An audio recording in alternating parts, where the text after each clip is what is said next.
Speaking of professional intros, welcome to episode 9 of the Almost Essential podcast. My co host with me is Up a Tree Zelda.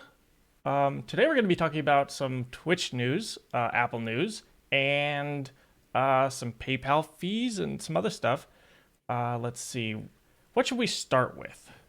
You want to start with We're starting with Twitch? we're starting with Twitch because yeah, the Apple shit is like literally 20 years worth of crap. So let's get the Twitch stuff out of the way because like I kind of know, like I'm curious if there's more than what I've heard, but I'm very interested to hear like what you've seen like kicking around. So, with Twitch, there's been a recent couple things that they've done, changes that they've said. On Twitter, there's been a hashtag do Twitch do Twitch do better, better. Yeah, I've seen that. and people are asking for better detection of words going on in Twitch chat, Wasn't there some bot fucking attacks. bug? There's the bug going on where people are getting their IP addresses stolen via an extension, Yeah. whole bunch of various different things. Uh, what are the good things? Well, I'll start with this one because it's kind of one of those solid things. It's like, yay, we get good news. Um, Yeah, good news first. Good news always For sure. first. Uh, as of today, this was August 9th. I'm reading a tweet. I should probably pull up the tweet Yeah. so people can see this. As of today, August 9th, they have a. Wow, oh, good. It's not capturing over here. There we go. As of today, enforcement notifications sent to suspended users will include the name and content of and date of the violation to ensure that they have better clarity about what is being Yeah. why they're being banned, basically. This This has been a thing coming for a while where people are just like, oh, I'm suspended, but I don't actually know why. And people were uh, not so happy about uh, the way communication was done, where they were just banned and nobody actually knew why. mhm. Except the I think my person at face is Twitch who missing, by the way. I know I'm working on it. Except Okay, for okay, okay, good. and there Just you want you go. to see me Yep. nodding up and down, agreeing with you. Yeah. Yes, yes. Okay, perfect. Okay, So continue, continue. so this has been one of those things where I don't know. I lost my train of thought fixing your camera. Go ahead, take it away. Am I Okay, talking too much? yeah, this is like one of those things where it feels like, you know, you were like neglected all your life as a child, and then when you're like 18 and leaving the house, like your dad gives you a hug for the first time, and you're like, "Thanks for finally giving me a hug." You know, like you finally here's the compassion I needed all my life, but he was there at the very end, just to give you a nice cheeky hug and you feel good about yourself.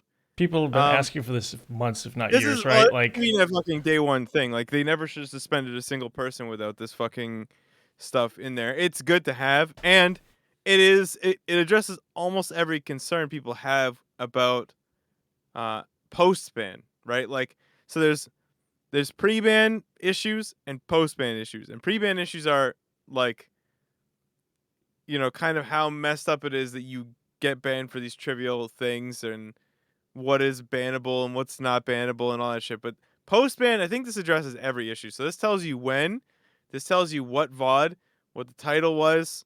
Um, it tells you the exact rule that you broke, and it gives you the suspension length. So I think a lot of times people don't know the suspension length, which I thought was always like really weird. So I think somebody was banned. Is Indie Fox still banned? um Because I don't know. I Let's go remember check. when she got banned. Amaranth and her both got banned, and Amaranth At the like same time, yeah. the first time that Indie Fox got banned, she was like laughing about how it was only gonna be a couple days, and she came back. And then the next time she got banned, she didn't say anything, and the assumption was that the ban was longer. But I don't know if they know. Like I don't know if knew before this update if you were banned how long without Twitch telling you. And a lot of people just get banned. Like they just get banned. They don't have like communication with Twitch or anything. They reach out and they just get ghosted.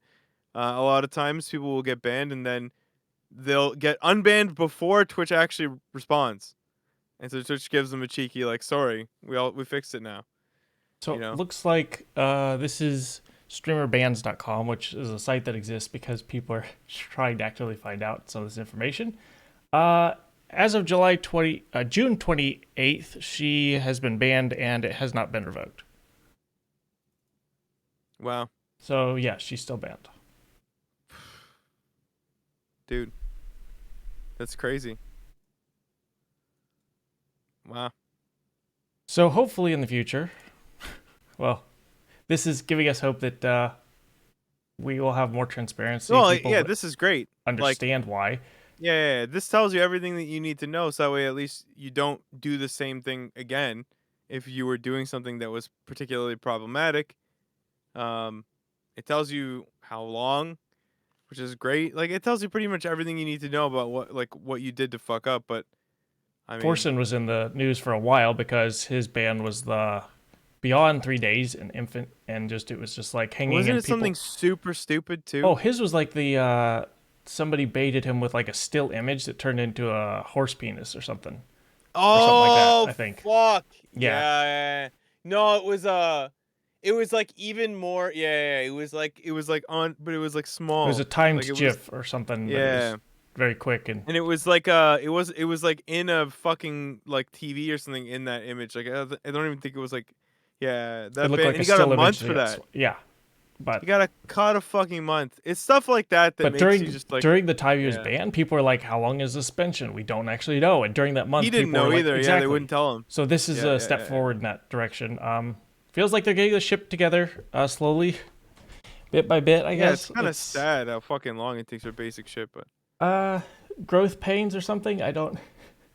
I mean, yeah, but this is like this is just a query though. Like all this stuff is stuff that they already knew. Like bands aren't like being randomly chosen for length or whatever, or like post. They're just like deciding one day, like, oh yeah, we're just gonna unban him today. Like feels good, man. Like no, they knew from the start. Like, that. So yeah, this is good shit. So what's the bad shit? The Twitch do better shit is the bad news. Is there anything else? I don't know if there is anything else. Twitch do better's like this thing that's been trending along. People talking about getting swatted or uh getting follow botted or bots just being Yeah. sent to their way. So they're like uh asking for more basically. And so Twitch responded on August 11th saying, "We've seen a lot of conversation about botting, hate raids, and other forms of harassment targeting marginalized creators. You've asked us to do better, and we know we need to do more to address these issues. That includes an open and ongoing dialogue about creator safety. Thank you, everyone who shared these difficult experiences. We were able to identify a vulnerability in our proactive filters and have rolled out an update to close this gap and better detect hate speech in chat, where people are using words that should not be Definitely, even allowed especially ever. because But like, so yeah. um, My understanding is that they were using the stupid the tags feature to like track down people that these hate speech would be targeted towards. this is one of the things people were afraid of when it actually the Yeah, tags of course. feature rolled out to start with, and people were like, if this does occur, this is a problem potentially. And sure enough, Yeah, it turned out it was. But we're launching a channel level ban evasion detection and account verification improvements later this year. This sounds super interesting to me because yeah, a lot of the time when people are creating new accounts, most of the time it seems like the I'm creating a new account because I got banned on a specific channel. And so if they're able to actually on the back end to look for and detect this account was banned a certain number of minutes ago, and then a new account pops up, but it's from the same IP address or something along those lines. This could be a way for them to actually be tracking that and stop targeted harassment on specific channels, because multiple people that you and I know and almost everybody know has had one or two viewers that just comes back and they won't fucking stop and leave them alone. I'm interested to know if verification is phones, maybe, hopefully. Yeah, but like, will they do that with every single Twitch chat? or with Twitch chatter, like even if you're a first time. See, phones is a tough one. Like, what if it's like a 13, 14-year-old kid who doesn't have a phone? Are Yeah. they just stuck like not being a Twitch chatter? Is that a thing?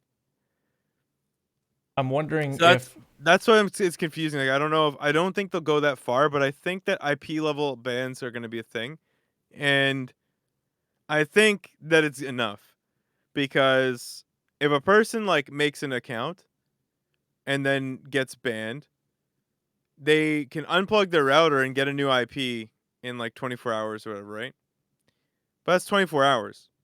Every single VPN will just be banned like permanently because if someone gets banned there, the whole IP gets knocked out, right? Like and if you're at a so college, like yeah, so over a couple days or months or whatever, like those people will go and they'll hop servers to make new accounts and then eventually they'll just all be fucking like banned for, you know, just because they're being abused. So too many people are getting banned on them. So I don't expect VPNs to really be a thing to get around it either.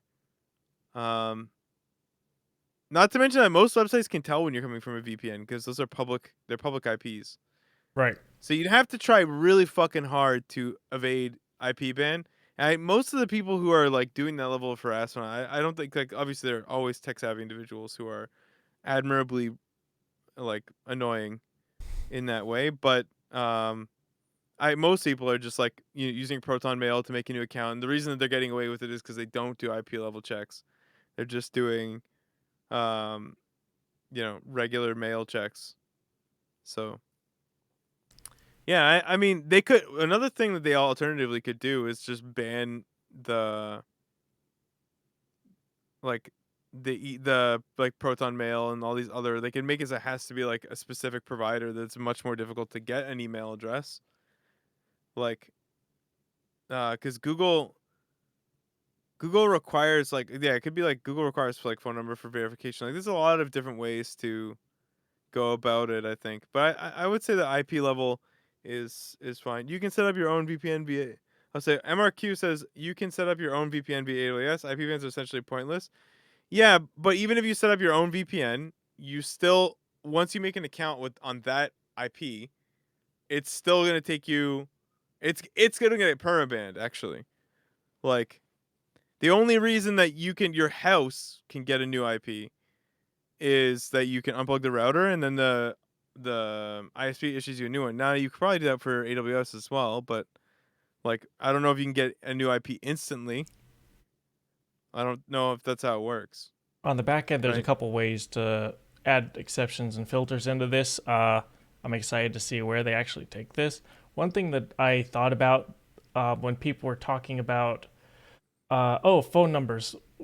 There's just virtual phone numbers. You can just create a virtual phone number, and well, it sounds nice right off the bat that or it sounds bad, I guess, right off the bat that you could just like have infinite phone numbers through whatever Mm, service. However, there's a very big difference between a real phone number and a fake phone number. And actually, when you go to sign up and make a new Google account and they ask for a phone number and you try to input like my Verizon virtual number or a Skype phone number, something like that, none of them actually work. There's detection level on the back end from Google that's able to filter those out and make sure it's a real phone number.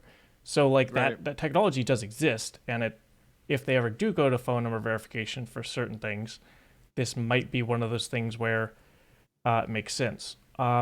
One filter that I'd kind of like to see from Twitch is having a check mark on your channel that says, hey, if you create a new account, you can't type here for 24 hours. Like brand new accounts, like the followers only 10 minutes mode and like all those various things check, like sure. Oh yeah, But I yeah, want yeah, something yeah, that's yeah. like, if you're no new accounts that are created in the last 24 hours or 48 hours, like some sort of filter there on the Yeah, account level Discord to has that, detection. right? Yes. Yeah, And Discord so added that. this is something that I think would cut down a lot of that. Um, the potential problem here is that, of course, you can create the first person coming into Twitch chat. If this is turned on by default, then somebody that creates an account for the first 24 hours, a brand actual real legitimate user for Twitch, they create a brand new account. They can't chat anywhere if this is turned on by default. That kind of sucks, sure. However, can we 24 hours would cut down on a ton of this. Like individuals, humans lose interest pretty quickly if they have to wait for 24 hours for something. Yeah.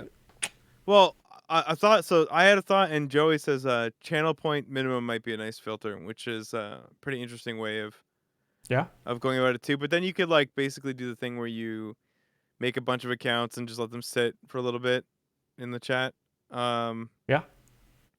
but my thought was like if you do like new accounts only, and then give them access to like a couple emotes that they can like spam or whatever, Oh, that'd be right. So it's like you're a new nice way here. You to can just spam emotes, but you can't yeah. actually text. And I like you that. could have like an indicator beside their name or whatever. And the nice thing is maybe you could have it so that the a mod or the streamer could actually give you a pass if they see that. Like, so it's on the one hand, so like you could be like you let them through the filter kind of deal if the name doesn't look sus or anything like that. If it's dedicated troll number 6, like, Well, you know the type, man. Like these guys are yeah, too stupid or persistent or whatever to just like come up with a random name. Like anyone who gets like banned for a stupid reason and they come back on an alt and then they're like behaving, it was just a misunderstanding. Like it's right. the people who are like dedicated trolls like this, they can't play the long con. They're too impatient. They just want to get off and you know, Some that's it. people just love that attention from the streamer, no matter how it's given to them. And as soon as they find that, oh, I'm getting a little bit of attention from the streamer, uh, Yeah, I hate yeah, to say yeah. it doesn't matter what the method, but it kind of for some of these people, it doesn't matter what type of method. They're like, hey, streamer said my Twitch ID. Yeah, I'm ecstatic. It doesn't matter what my behavior is Yeah. now. Um, Neuro brings a very good point up in chat about it's the legitimate hobby of some people and they enjoy the infamy. Yeah, Neuro Yeah, this knows is very quite a true. bit about this. Yeah. Yeah, yeah, Uh, I will say the ban appeals from Twitch. I don't think they get enough praise for how well the ban appeal system and Oh, the ban that appeal whole new system's system, solid.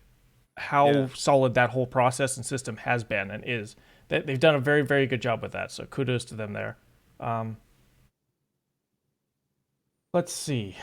Any other thoughts about Twitch? They've had so much going on in the past couple days. I want to know what the vulnerability was in the filter. They'll never release this. Like for our less security savvy listeners who ever listen to this podcast, it giving away a problem that you fixed or giving away like the methodology with which you fixed a problem is often a security risk.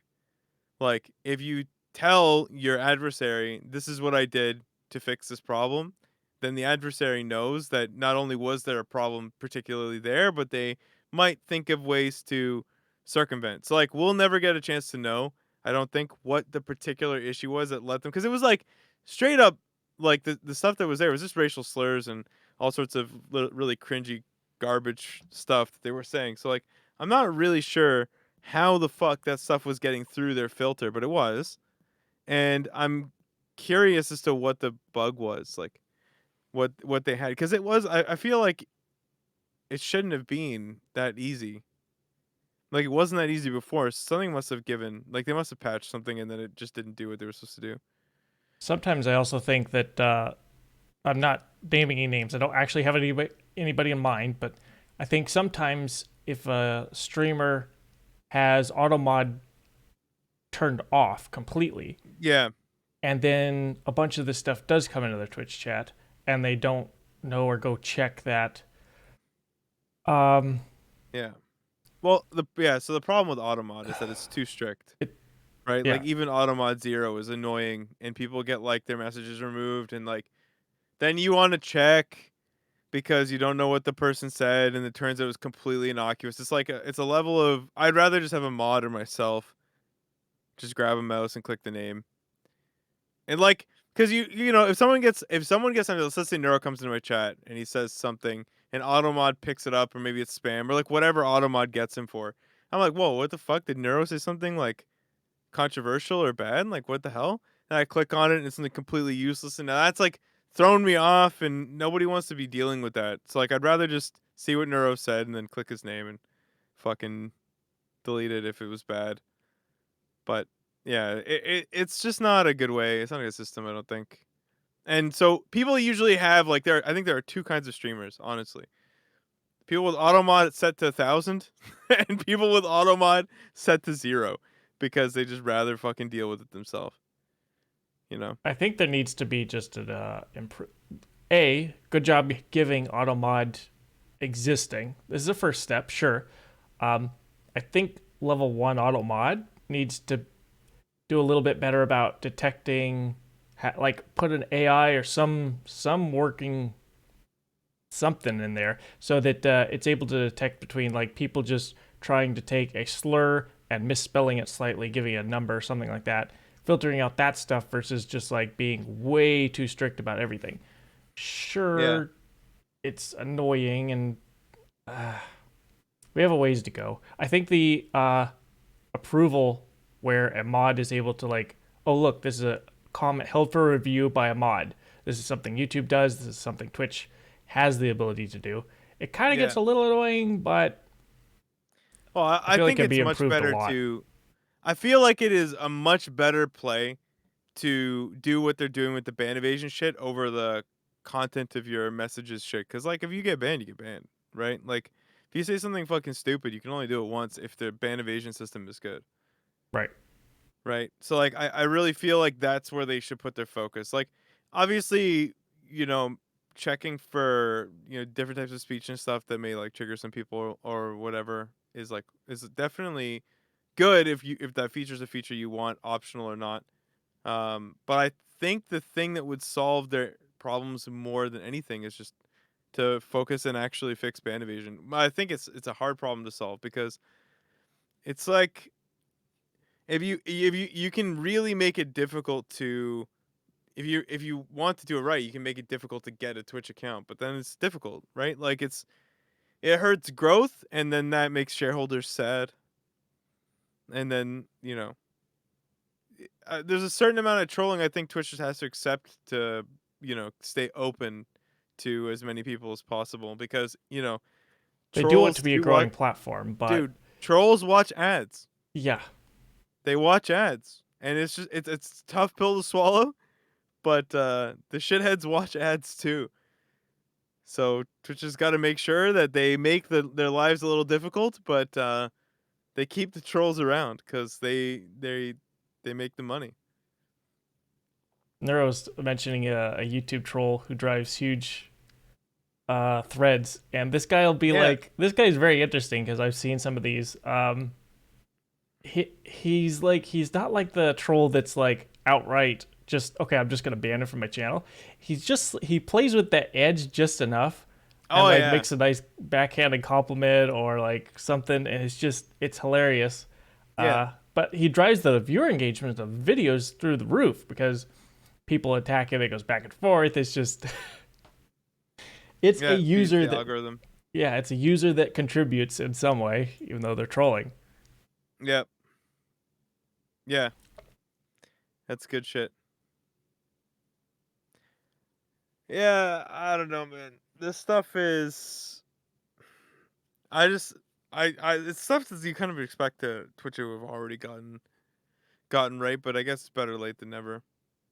Right. Twitch had their 10th anniversary, I think, a little while ago. Yeah, yeah. I'm not exactly sure if that was the Justin TV or the Twitch rebranded as Twitch. I just I saw. would imagine Twitch.tv. I think it was. I Yeah, just can't because say Justin TV dogmatically. was late '09, right? I Or think like so. early 2010. I think so. Yeah. One of there was videos going around on Twitter that were, I think they were actually from Twitch. They were recompiled, and it was like, where do you see Twitch in 10 years? And a lot of people were talking about, hey, what's going on? What do you want on Twitch in the next 10 years? Where do you see yourself in 10 years? And one of the people in one of the videos was talking about how I hope a lot of I'm paraphrasing, but it was I hope there are other competitors to Twitch in 10 years, but I hope that Twitch is still at the forefront, innovating features and driving Mm. forward the edge of competitive streaming, and like is still a forefront leader, and they're continuing to improve. This takes a while, but that's one of the sentiments or thoughts, I guess I should say, that I want to echo and think about as we move forward of like overcoming Twitch growing pains and how they're trying to improve and so many things they need to improve. But I think they're moving in the right direction overall, even though they've had some serious problems. They are still moving in the right direction. Yeah. I think they're doing okay lately. A lot of the so DMC has gotten a little bit better. You can now see how many strikes you have. Strikes fall off. I'm pretty sure now, right? After some number of days.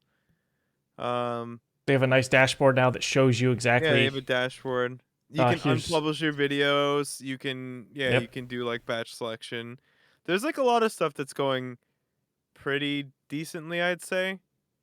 Um I can't complain a crap ton about like the way that the site's going. I am kind of salty they haven't upped the bitrate limit yet. That's like we've Just been at from 6 to 6K for what, 7. like 5 years? Like holy shit. Well, you can get away with they don't do that because you can already stream it up to 8. Yeah, I'm just talking And about officially for most they people. don't Can want we you get to. But yes? like you But can. Yeah. if people They try won't streaming to stop get you. banned, No, no, no, well, no. not banned, but like so They're there's they're negative. fine with that. Yeah. Yeah. What I'm saying is like I can stream 20 megabits to a YouTube server and broadcast at 4K if Yeah. I have a basic level of like 100 subscribers or whatever to a Yeah, but YouTube they have channel. nowhere near the number of streamers. Right. So, So I feel like eventually, as their service grows in popularity, thank you YouTube, yeah. or thank you hot tub streamers. You're growing Twitch's platform to be big enough to someday give Yeah, us yeah. maybe 8 megabyte bitrate so we can stream. I don't know. Just this weekend, I was helping somebody who was trying to stream. They got like an ultra wide, like 3 monitor wide setup for racing games, and he was like fighting with like, okay, how do I stream this? And it ended up just cropping the 1080p in the middle, and like that's as Yeah, best he could yeah, yeah. do. Like, there's so many people that want to actually stream at different rates, and you're limited. Yeah. I feel like you could do something cool there, but I would have to really think about it. Like you could probably do something where like you crop it in a bit and you could have it so that the two extra screens so like you could see the perspectives going by. I think you could Right. do something with like some blend features, so with some blend stuff to like kind of give the perspective that even on the stream that there's like stuff going by on either side. I think so too, but he just wanted to get going as quickly as possible, and Yeah. like he doesn't actually care. So I was like, okay, here we go. Yeah, I mean, so Joey's saying that YouTube announced like custom hardware to process video, and they do like a ton of like video processing and stuff. Their When it processing comes times to are getting faster. Yeah. when it comes to like to YouTube versus Twitch, like obviously YouTube on the VOD side is like this isn't a competition. Like there's no It's not even like close. It's not even holy shit. close. No company in the world even touches like the dominance that YouTube has. Like they're far and away the Do biggest. you want a real life And example of this? sure. So, not this week, but last week, there's about a 2 hour VOD that I took and I recorded it locally of Pylon Show, and I uploaded it to YouTube. But at first, I uploaded the highlight, just the video content to Twitch's server, and was like, I'll try to publish it so that people, because the channel we stream this on is Rotterdam's, and he has all his VODs locked behind a subwall. So I was like, okay, I'll upload the raw footage to there and see if like it will be like a public video that way so that people can watch it without being. So I was trying to see what would happen, and I started the upload. It was done in a couple minutes, and then it was processing and processing, and I did the YouTube one. The YouTube one took about 45 minutes, and the HD version was ready to go and ready to be Yeah. edited and sent off and sent live. The Twitch one took about 9 hours. What the hell, man? Yeah, Fuck. at least Dude, 9 hours. I so this is probably related then, but like I ran out of hard drive space 2 days ago, on my main machine, and then I was like, oh shit, so like I have 9 GB left. Like I can't actually record this stream. So I was like, okay, so I'll just stream and then I'll download the VOD. It took 20 minutes for the processing of the VOD to like be downloadable at all. Like it just didn't start the download. It took 20 minutes. And then it took like 14 hours to download that fucking thing. Like, Usually I'm waiting about like 10 to 15 minutes to download a VOD that's been recently done. And the well, it was like a downloads, 6 hour stream. yeah, It was a long okay. stream, but dude, it took forever. It took so long to download it, but the processing like took a long time too. I couldn't just click on. I could click download, but it like would just wait, It's and like, it yeah, had we're the processing processing. circle. Yeah, Yeah, yeah, yeah, yeah. yeah. That takes so long for them, man. They are But fast with if yeah, you have like a live video and you want to cut like 30 minutes out of it and make that a highlight on your Twitch channel. That's super fast. Like yeah, whatever that's it is. fast. Even if you're taking the entire VOD, like if you're taking a Yeah, 3-hour yeah, VOD and you just want to publish a highlight of it, that's super fast processing because they just like trim it or whatever and whatever yeah, they're doing. That part's easy, but like it's very yeah, limiting yeah. with the So other part. yeah, I was when I was talking about the YouTube Twitch like comparison. When it comes to like live streaming, I think it's entirely cultural thing. Like I don't think I think the tech actually matters less than it's ever mattered. It's a really weird phenomena. Like YouTube's live streaming like video platform is actually so superior to Twitch's. Like you can rewind and you can scrub through and you can watch back and then like 2x the speed and like catch up and stuff like that. It has 4K, it has like 120 FPS, it has like 28 megabits per second upload. They have a lot going for them, but the stuff around it, like the chat and the interface and the way that you can just like the the other followed streamers and shit, and the way that you can like kind of flip through from streamer to streamer to streamer on Twitch is like completely different. And I think it's all community based. Like it's basically a gigantic community and it's meant to be that way. And YouTube kind of feels like everyone has their own channel and they're like very separated from one another. The sense of communities are nice Yeah. little sandboxes. Whereas Twitch, it feels like your community is, for instance, you and Jason have like such a shared community back and forth, and like several other people have, like Neuro and Apoptosis have this, where like their communities feel like they flow back and forth between each other pretty smoothly. YouTube doesn't quite have that. One thing that Yeah. several people have mentioned that I think has a lot of value to it is the back end for YouTube stuff is so well set up. The front end, the front user interface of like how the rest of those features evolve and develop can be fixed much faster than developing the back end of Twitch integrating enough servers to handle all the bandwidth of streaming at Yeah. 10 megabits a second of all those the VOD storage for that is going to dynamically increase like tenfold. Like I think it's like it's truly on the tech side, it's a case of diminishing returns, right? Like it's like a $20,000 camera versus a $2,000 camera. Like you're fighting over the 1%. So like on basically like what Twitch has realized, it's like hey, like people will live with 6 megabit per second, 60 FPS, like 1080p streams, and for now, like that's fine, and no one complains. And as long as no one's fucking complaining, then we can just focus on everything else instead. Like, and YouTube keeps like upgrading the fucking back end like it's gonna make a difference, but then they never upgrade the front end. And it turns out that the user experience is shit because yeah, it's just it's just like a turbocharged video player surrounded by garbage. this Like, is true. yeah. I don't know. It's like having a fucking like a Tesla engine in like a Prius. It's in a Prius. Like, it's not it's in a fucking tiny little shit car. I don't know. Maybe that's a bad example. It's like having a Tesla engine in a go-kart, like as opposed to a Tesla, right? Or like, something that's half as powerful. It's like eventually the experience of actually being in the car matters. Like, what does it feel like? How's the wheel? How's the fucking turning? how's the handling, how's the suspension, all this shit. These things matter too to the ride. It's not just the actual how fast the fucking thing goes. There's more to it, Yep. you know? And the user Just because a interface, the rocket user ship would go experience faster doesn't matters. mean that that's the way that you want to fucking travel. If your rocket ship doesn't have food or a toilet, do you really want to go a little bit faster? No. Definitely not. Most people that are streaming on Twitch are streaming at 1080p or something just a little bit less so that they can maximize the bitrate.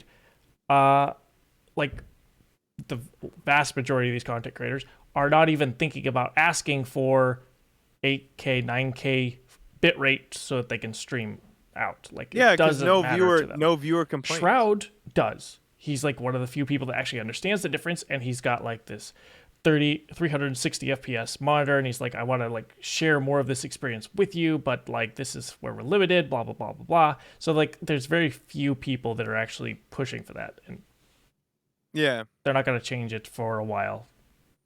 No, like they're so far away from, like, even because like going in either, it's like it's such a huge step to go in either direction. Like 120 FPS would double the bitrate to get the same effect, right? And the hardware would have to be better. 4K would quadruple the bitrate required. So like any step in any direction here just it's not a small step. It's a fucking huge step. You're going from 6K to like 12 or 6K to fucking 24. Like, it's a massive step. The amount that every single streamer would be able to push is insane. And when you think about it, like, the smaller streamers, they can all stream at 6 megabits. Even though they don't get transcodes, they can all stream at these higher bit rates. So, this is something, like, I think that if they did it, if they gave these transcodes to do 4K and like 12 megabits, I'd be okay with them doing it, giving it to like the 0.1% of streamers or whatnot. Like, yeah, just because it just feels like if they have to actually wait like 5 fucking years or like 10 years to roll these changes out, maybe they should sort of ease into it instead. And it also kind of feels like being a partner is almost, aside from the subsplit you can get, like, it's almost useless these days. Like, you get everything as an affiliate pretty much. I don't know. Feels just kind of, I feel like the partners are like, I think they do need to work harder. And this is a completely different topic, but I think that Twitch really does need to work harder on like partner satisfaction. Cause if YouTube ever catches up, I don't even know if they ever will, but people they're trying. People aren't too happy with the way that Twitch is like headed. So like some of these things to keep partners like invested and happy would be good, I think, and they'd be relatively easy to implement. I think they have the bitrate headroom probably to give some partners this, like, ascended the top bitrates 0.5% of people who are actually streaming to most people watching, turns out. Yeah, and you could have like an hours requirement or something to work towards, like, on the back end that isn't just like, If I know the way, if I had to guess the way this is, I don't actually have any information. I'm not saying any names, but like if I had to guess, Twitch is probably working on some of these things, and the way they're trying to work on it is, let's actually make sure we're profitable enough. So let's fix the ad problem before we fix rolling out that, so that we have enough money to cover giving the top X%. This is just me guessing the way other technology companies work. I don't actually know anything. You're not a financial advisor. Yes, exactly. Don't. Yeah. So fuck. I had a thought and then it's gone from me. Crap. It was Twitch related. Fuck. Okay, it's gone. No, you just gotta jump in to where you don't lose trains of thoughts. Come on. Just interrupt me anytime. It's alright. It's okay. Oh my god. I had a fucking relevant thought. I'm sorry. It's gone. Bring it back up when you leave me behind, dude. Okay. Let's see. One thing that I do want to mention here is something that Twitch has asked for beyond, hey, keep us accountable, blah, blah, blah, blah, blah, is if you actually have somebody that's ban evading, just goes out as a PSA, if they're channel ban evading, actually reporting their account matters a lot, apparently, according to Twitch. So just in general, do that. Okay. Can you throw a podcast? Yeah, they Sal is haven't said what throwing. they changed though, right? Because that would just be This was a while ago. It's yeah. still relevant every time I go look through their documents. What do you mean? Have they said what they're changing? Well, why are reports more useful now than they were before? Because like It, before it they just went into a void. because they, from what I understand, is this is when stuff goes into reporting. I believe there are more humans looking at the actual what's going on, or it's machines. Maybe I don't actually know, but last time I knew it was more humans are on the case, and so the more a channel is or the more a user account is reported for these type of things, the more it's able to be float to the top. People can actually take a look at it, process it faster. So like if a channel is actually streaming something and you get a bunch of reports on it, it seems that it looks like, from my understanding, it floats to the top and somebody can take care of it a little bit faster Okay. versus one person reporting it. So if a streamer has somebody ban evading and IP evading or something like that, a bunch of people report it, it might get fixed faster. That's the PSA that Anyway, have you remembered your topic or still trying to? No, I'm fucking dead, dude. I have literally Points no gone. idea. Zip. Bro, it's gone. It's been a fucking hard week. StarCraft. It's been a long fucking week, man, for me. So my thought is dead, and I can't revive it. There's no amount of necromancy that will take this thing out of the grave.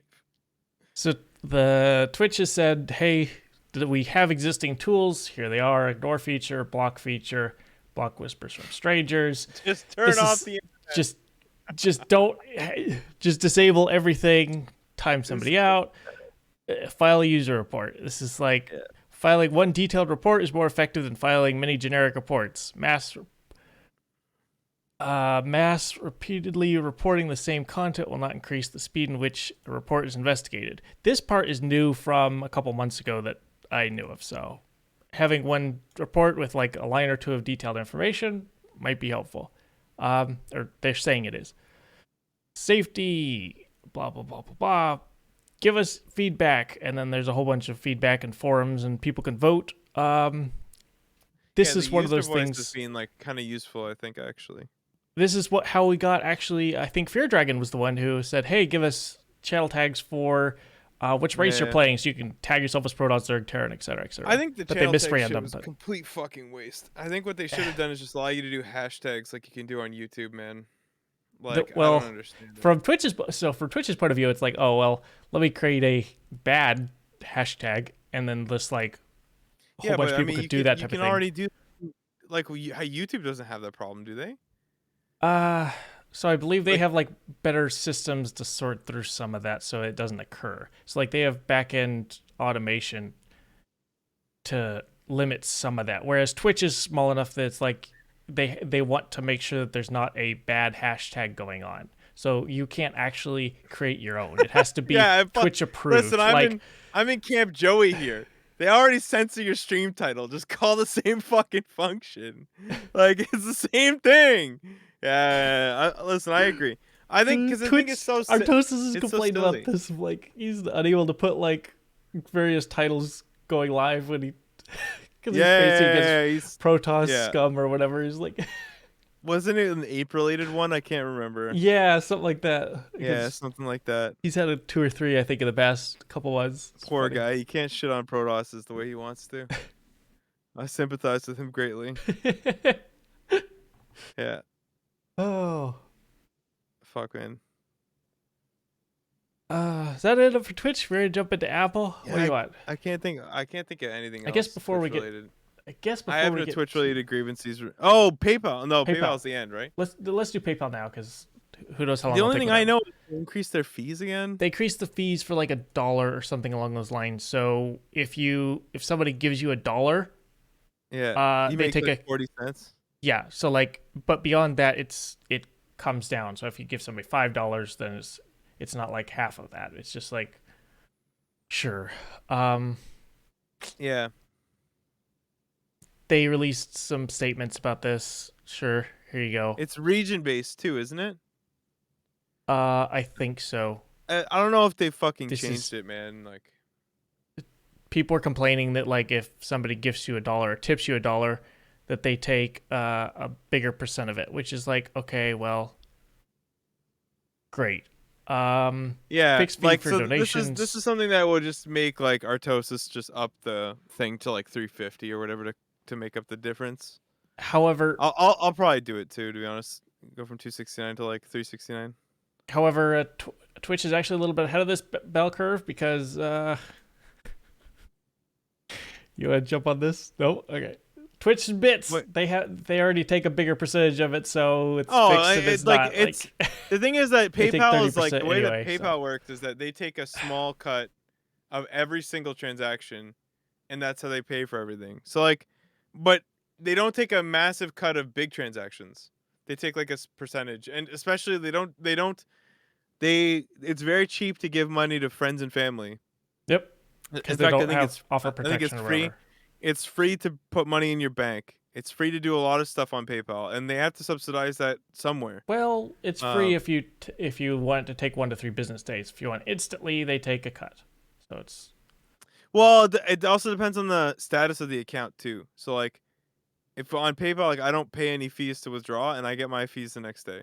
I get my stuff the next day. But I've had an account with them for a very long time, and it's in good standing, and that's just like it's also business accounts. Like I don't know which one of those things allows that to occur better, but it does. It works pretty well. as I understand it, for most people, the way PayPal is set up, if you want the money instantly, take it out. It doesn't matter Yeah.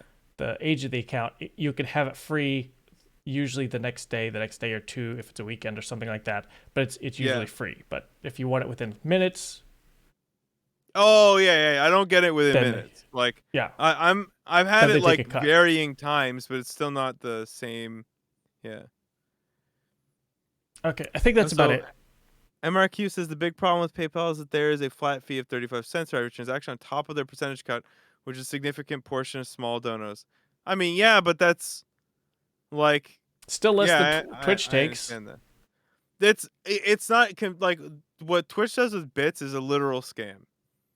Like I can't express that anymore. Like bits give you badges, I guess, and like a little chat animation, but bits are a fucking scam, and they've been a ripoff for a really long time. Like, Streamers make a lot of money with it though, because they have leaderboards and people donate money a bits, and yeah, it's part of the people ad do that, but system like where you can streamers watch push it ads for because bits. Like, yeah, well, you can't sure, watch ads for bits anymore. They killed the well, feature yeah. pretty much.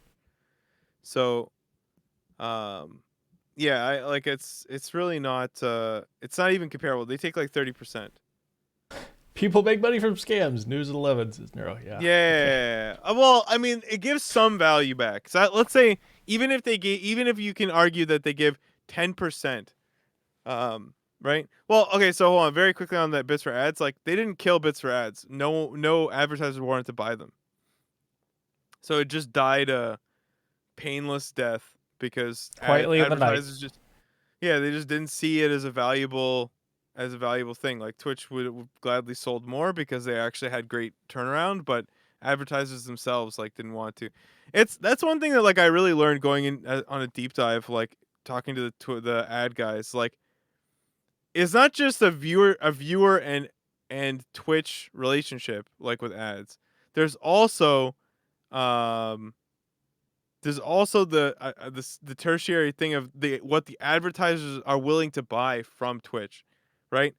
It's not just like, hey, we have all this ad space and then the advertisers just pay whatever. Like they actually negotiate like a deal on how many ad spots they're gonna buy and how many they're gonna run a day and all this shit.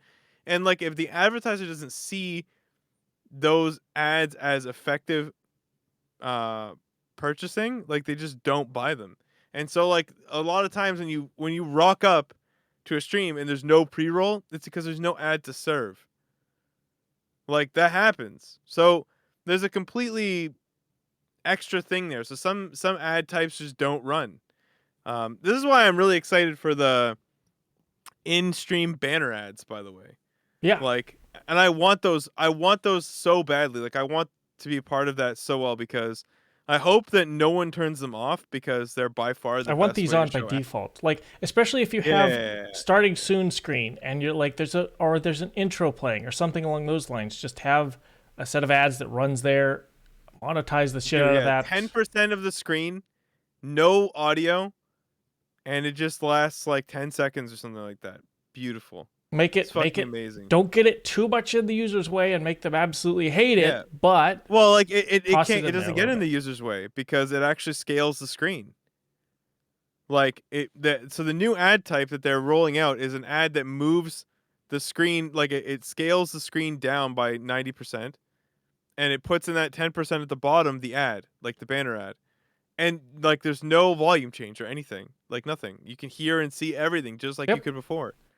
Which is, yeah, I mean that was what I was fighting for when I was like on a fucking tirade, and they were like, "Yeah, we want that, but like we're trying to figure out how to do that." Is basically what I pitched them. And they were like, "It's a pain in the ass." I was like, "You can fight as hard as you want, but you will never get people to run ads because it's shit." Like Well, if you don't do, they got some people to run ads kind of well, successfully. Like because they, they, yeah, the bigger streamers will run them because they it's the value stacks, and there's so many people watching that like they don't care. Like the viewer loss is like fine, but like if you're a 100 viewer streamer and you lose 20 viewers every time, like you can't afford to keep doing that. right. Whereas if you're like a 5,000 viewer streamer, those viewers come back naturally anyway, and the amount of money that they make goes up every time they run ads to like some threshold amount. So Yep. like, for a smaller streamer, it's not worth it to run them because by the time you've actually reached the amount of ads you'd have to run to hit that threshold, you have no viewers. So you can't monetize that one way or the fucking other. So yeah, of course, they got some people to do it, but a lot of even big streamers who could have made crazy money off ads won't run them because they hate them as viewers. But this is the way. Like it's absolutely the fucking way forward, I think. Now it's whether or not advertisers are gonna buy them, and the only way they're gonna buy them is if everyone keeps them on. So That's it has to the be on by default. yeah. Make people actually want to use them. One interesting Yeah. thing that I saw on Reddit this week was the title of this is slightly misleading, and then the author edited it a little bit later to actually be accurate, but he didn't edit the title. Is Korean streamers are switching, which isn't accurate. They're changing to multi-streaming from Africa to Twitch, but they're just like multi-streaming on Twitch and YouTube and other places. And then they had a list of the various people, some of these StarCraft Remastered and Hearthstone, other people like that are now multi-streaming on multiple different platforms, meaning if they are streaming on multiple platforms and Twitch is one of them, they're not an affiliate or a partner, or if they are, then Twitch is going to crack down on it. But it's kind of cool to see some of the Korean streamers switching to multi-streaming and including not just Africa, but including Twitch in their streaming I wonder why platforms. Afrika actually does. I thought Afrika does pretty well, like Yeah, for the Korean streamers. they do So I'm like they do pretty surprised. well, but like if you could also Yeah, stream on cause like Twitch and YouTube, yeah, I guess so. kind of Well, yeah. interesting. So for me, I always felt like it was kind of pointless to stream on smaller platforms as well because the idea is to get out to as many people as possible, and you're gonna get that on Twitch. I mean, you can't get there that way with anything else, but it's kind of different with Afrika because it's more region based. Like, the first language is Korean, and the whole thing is like For it's them, got they like a can whole reach the culture around entire it as well. U.S. audience if they Yeah. stream on Twitch versus only streaming on Africa. Hey, Yeah, even if they don't, even if they just have a dono link, it might be better than the nothing. reverse of this might also be true, where if I want to stream Apex Legends, if I stream that on Twitch, I'm going to be like a little bit overrun with other streamers right now. But if I stream that on YouTube or Africa or a Chinese platform, I might blow up in that region because they don't have too many of those. Like it depends, like it's kind of Yeah. interesting. Let's see. Next up, let's do. I think that's about it. Yeah, let's jump into Is it Apple. Apple time? Apple time. Oh, this is such a stupid fucking topic, but I'm so fucking mad. Okay, so how much do you know about this? So a couple years ago, there was a big lawsuit where Apple denied the federal government access to somebody's phone Yeah, yeah. because they did not allow them in, and they were like, "Hey, yes, there's a backdoor, but we're not giving the government the backdoor to our phone. Only Apple's has that. So back and forth, a bunch of legal stuff has been going on, and now we're at the point where Apple is saying that they will scan the images on your phone, and if there's over a certain threshold of it, they will take those images and report you to various authorities of, say, for child pornography or other. I think it's. I don't want to misspeak. What content did they say would be? It's No, only it's CSAM. child. Okay, Okay. okay. Let me. I know this. I know this topic now, like quite well. So I will break it Yes. down for Go. those in chat who don't know, and I'll spoil. So there are three features that they announced together. Nah, hold on, Dan. Relax, okay? So there are three features, and they were all rolled out together, and they had no business being rolled out together, okay? So Take us through them.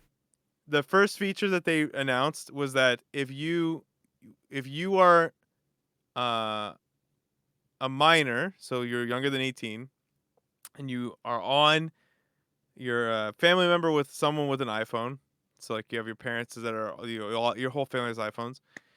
When you send a message through iMessage, Apple will scan. I'm not really gonna rant to a slippery slope. It's actually very obvious, but like we'll get into that. But anyway, so they will scan the images that you send and receive through iMessage, and they will.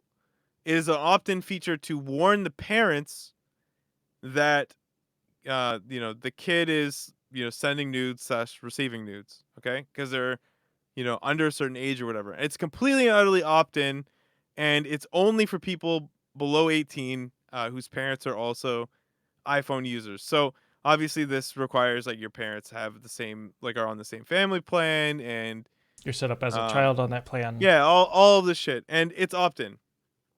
And and the thing is too is that or is it below 13? It could be below. I thought it was just any minor, but I'm not 100% sure. Um every article I've read it says minor, but like I don't know what that means in the terms of like what Apple will accept. And it doesn't necessarily warn the parents. It warns the parents, like it warns the kid first, like, hey, if you open this thing, we're gonna tell your parents. So like it blurs it out or whatever, and you don't have to open it. And if you send this thing, we're gonna tell your parents. It's under okay for the parents if it's under 13. Okay, so that's fine. Like I don't really care. The first feature is 100% opt in, and I don't really care because as far as I'm concerned, it's parental controls and it's just a feature of parental controls. Right. And 100% okay with that. If parents want to use it, great. If they don't, great. Like that's 100% up to them, and it's a feature. It should be there. Like or it shouldn't be there, but that's up to Apple, and it's completely and utterly opt-in. I'm fine with that. And I'll go in order of, uh good to worse. So the next one is they're kind of doing the same thing with search, with Siri search, and fuck, with Siri and Siri search. So those two iPhone features. If you use Siri or Apple's search thing to look up material that is technically considered like child abuse, it will warn you that this particular thing you're doing is problematic. Now, like, I have a fucking problem with Apple deciding what is and isn't problematic, but in the sense in the terms of like child abuse or whatever, I mean fine, and I'm specifically okay because this is an Apple service, right? This isn't like on your phone or whatever. This is not Google. This is if you use This Apple's is search not even app no. and Siri. Yeah, This sure, is but directly like related to. I'm asking Apple services to do something for me. It's not like it's a file stored on my fucking phone. It's Right. not. Like I bought the phone and like I can disconnect it from the fucking internet if I want, or like I can use my cell or whatever, and like I can choose not to use Siri and I can choose not to use Siri search. That's fine. I can opt out of those things, and even then, like it's just a warning. It's not doing anything problematic to your data or whatever. So that's also separate. I consider that to be a little bit fucking worse than the parental control feature because again, now it's Apple telling you, what is and isn't problematic. And I don't really care that much because it doesn't do anything aside from just you know, be like a pop-up notice. But the final thing that they've decided to do is this is the thing that's got everyone's fucking knickers in a twist, dude. And honestly, mine as well. Um and I'll go as far as to say that if they go through with it, I'll be selling my iPhone. Well, I'll try and jailbreak it first to try and like see if I can remove whatever feature that they're doing. But I'll probably end up selling my iPhone, and I'm considering just moving to a fucking brick, like a dumb phone, and then just figuring something out from there. You're betting they back? Okay, let me get through the description, because like obviously it's a pretty bold statement, and I'll explain my rationale um behind it after Shoot. after I'm done. So basically, what's happening is this: Apple is working with is it NSEC? NCMEC. Yeah, National Center for Missing and Exploited Children is the yes. So this is acronym. an American-based organization, which is the only one, to my knowledge, that has the legal right to possess child porn. Pretty much, like they're the only one. I should avoid saying that because the algorithm will kill us. But God damn it! Now I so have to censor this whole thing. No. yeah, so like Uh, this material that you shouldn't be looking at, they're the only org in the states that has the right to actually possess it. but they're doing it so Now, for yeah. So criminal Apple is sorry, activities. continue. They're doing this particularly for criminal activities, etc., Yeah, etc. yeah.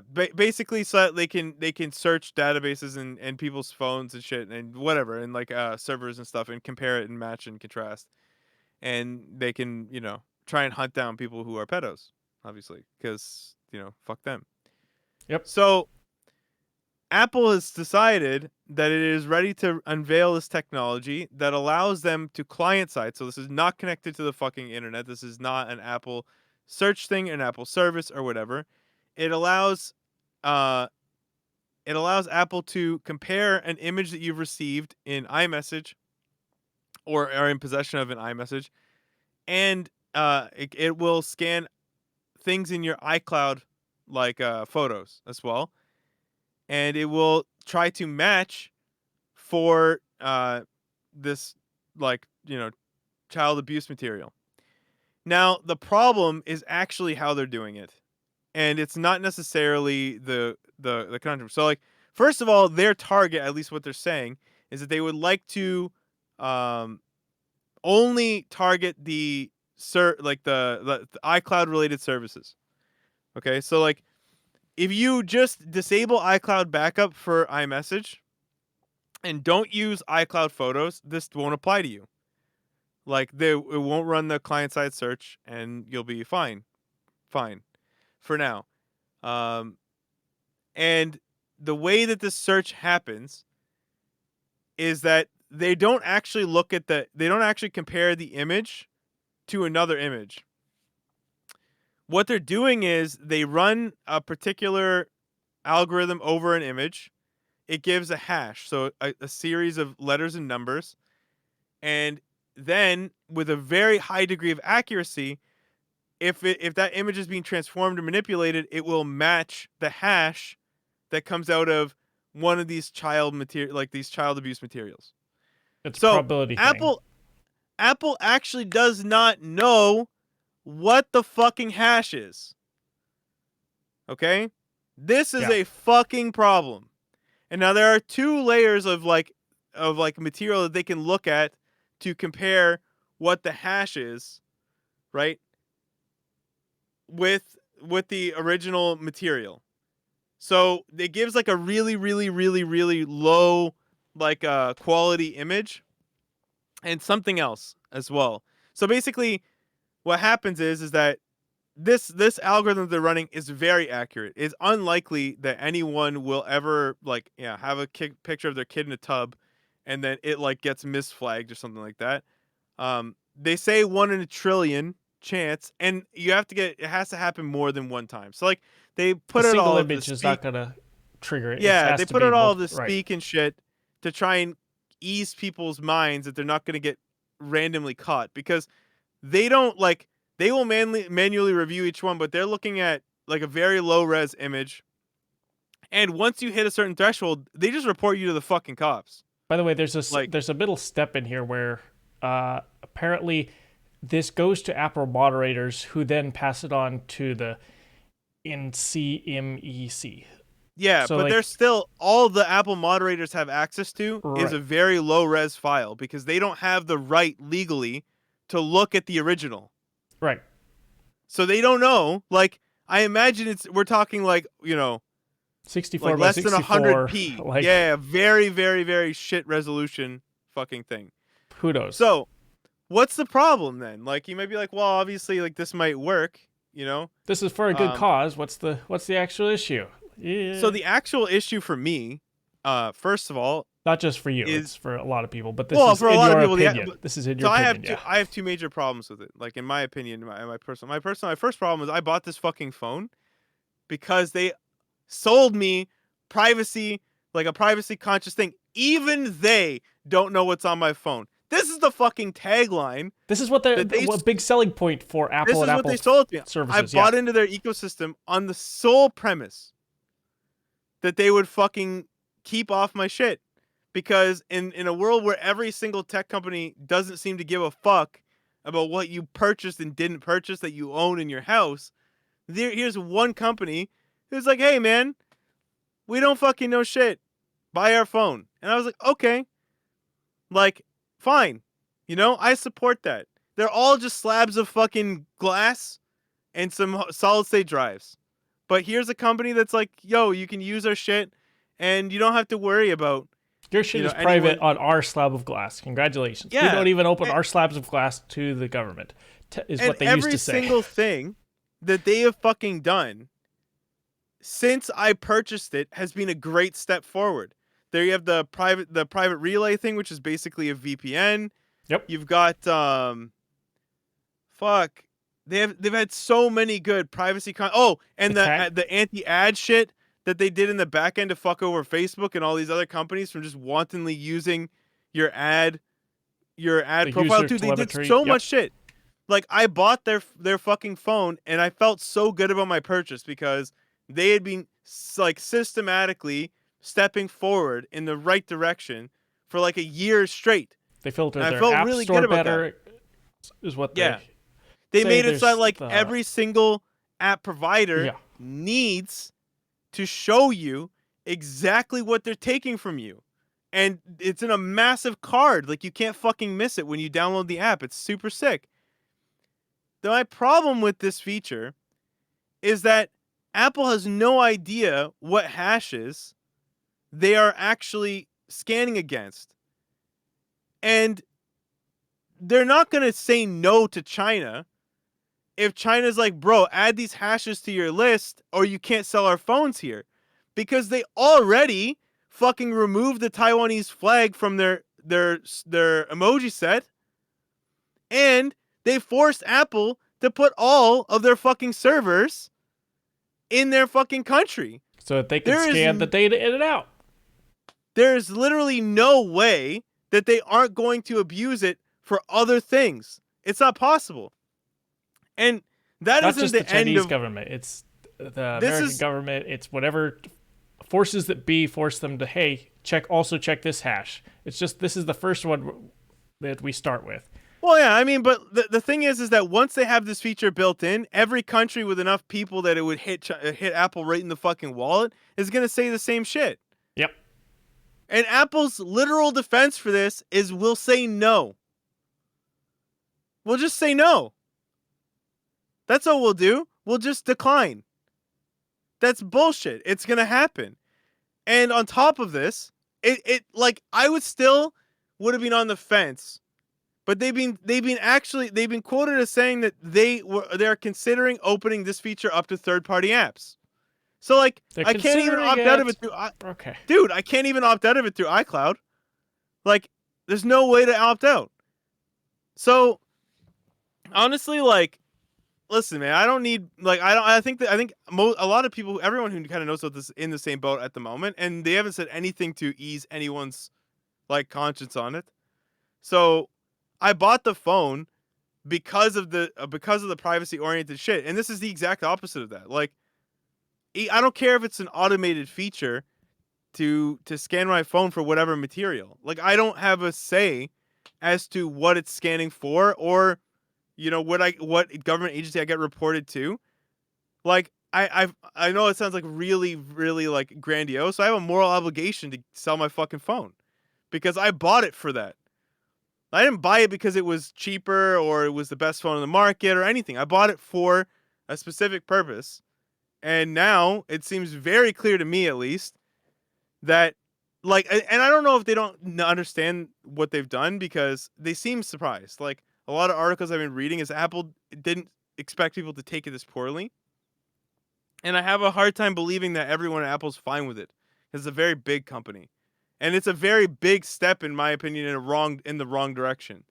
Like, it just goes against everything the company has fucking been trying to push towards privacy wise for, like, for years now.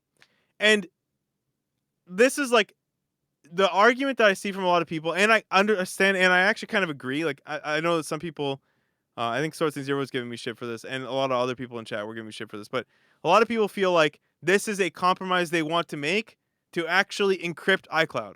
So right now, iCloud isn't encrypted. They have access to it. And the Fed is probably concerned that if they encrypt iCloud, then they can't, like, detect this material.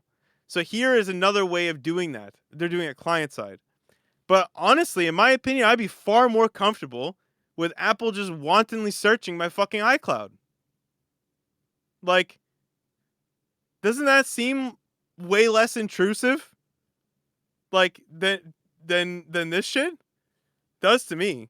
I would much rather that they are scanning all the images that I put on there, because it's their service. Like, if I have a meth lab in a fucking building that I'm renting from you, if I put a meth lab there, like, you can't, like, you, as the fucking landlord, it's your problem that I have a meth lab there, right? So it's your So responsibility to check it's your your property. responsibility, Right. to call the cops and So make sure that shit, like, to take a look through the window and, like, oh shit, look, like, there's a meth lab in here and I gotta call somebody to get this shit out of here. You know? But it's a different story if you rent from a guy and you put your meth lab in his building, and then he's allowed into your fucking house to see if you've got any meth. Like, there's a difference. Like, I would be much happier with them just being like, yeah, we own these servers. We own the hardware. You're on it. We got to know what you're doing. That's fine. If there's something truly private, I'll just keep it on my phone. right. I have no problem with that. If what is the best way for all of these companies moving forward to lock down their services if they want to encrypt them from everybody, but also allow the government in to scan for these various things? Because the problem is that the government is like, hey, we still need access. We want to crack down on a whole bunch of various words that I would say that we get us demonetized. They're clearly everybody's against. Nobody's actually for protecting people who are ketos or whatever the fuck, right? So if we're actually trying to crack that down, how do you successfully give access to that to the government? Or are you supposed to do your own reporting? And like you just mentioned of like, okay, encrypt everything, allow the actual provider to go through, the provider of the service, Google, Apple, HTC hold on. So One, this isn't exactly what. So this is the problem. The problem is that it's not, what they're doing isn't just on their service. They're treating your phone like their service. But I didn't buy their service when I bought their phone. I bought a fucking phone. Right? Right. Like, I own it. Whatever hardware that you physically own in Right? your hand is different than a server 3 billion miles away that somebody else Correct. has access to the actual hardware. Is a service, right? So it is fair to say that if they provide me that service, paid or not, if it's on their hardware, they have the right, like, they can put that in the fucking TOS, that they have the right to look through it to match it against said material. I am okay with that. Absolutely fine. But it's completely different from giving permission to third-party apps and also themselves to just look at what's on my fucking phone and report me to the cops if it hits a hash. Like, not even if it is that material, but if a hash matches that material. And like, I don't know what the hashes are or who they come from either. I have So, no like, control over that. This is why all Dude, the it's a the completely photos fucked that I take situation. on my phone, which is an Android phone, but all the photos I take on my phone, I don't allow to be uploaded to the cloud automatically. Those are backups that are saved to my device locally. They don't go out anywhere. Sure. That I back them up separately on my own local hardware and then encrypt them so that, like, if I ever choose to upload them somewhere to a cloud or whatever, they're encrypted very securely. There's no Apple's not going through them, Samsung, Google, nobody's going through those photos. That's very, very different than just automatically signing up, and now they have access to scan my entire local hardware of the physical device I'm holding in my hand. That's the problem.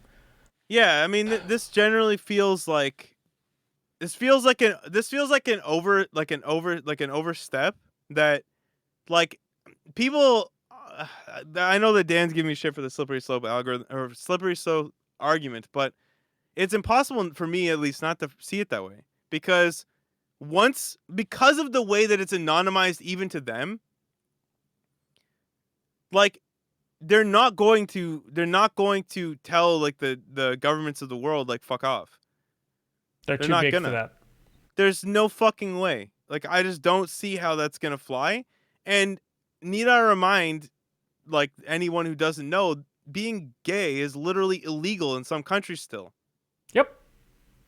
Like, it's just, like, there's so much shit wrong with that particular fucking. I mean, it's like, if you're fucking like, there's no argument in my mind that works out here. Like, their entire defense being, yeah, we won't do it, is bullshit.